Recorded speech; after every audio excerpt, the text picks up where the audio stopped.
सबसे बड़ा जानवर कौन होता है? लंबाई में जिराफ, राइट?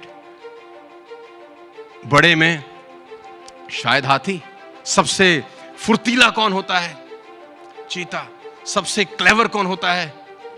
लेकिन साला इनमें से कोई राजा नहीं होता ना, तो ये क्वालिटीज चाहिए ही नहीं ना रूल करने के लिए। राजा कौन होता है? उसमें ऐसी कोई क्वालिटी नहीं है, ना ऊंचा है, ना भारी है, ना फुर्तीला है, ना क्लेवर है। उसमें एक आदत है जो किसी में नहीं है, उसमें एक अदा है जो किसी में नहीं है, उसमें क्वालिटी है जो किसी में नहीं है। इसका साले का बिलीफ सिस्टम बड़ा गजब है। इससे किसी ने पूछा कि तू राजा क्यों है, तेरे में तो कैसी कोई क्वालिटी नहीं। क्या बोलता है? बोला मुझे लगता है मैं राजा हूं, इसलिए मैं राजा हूं।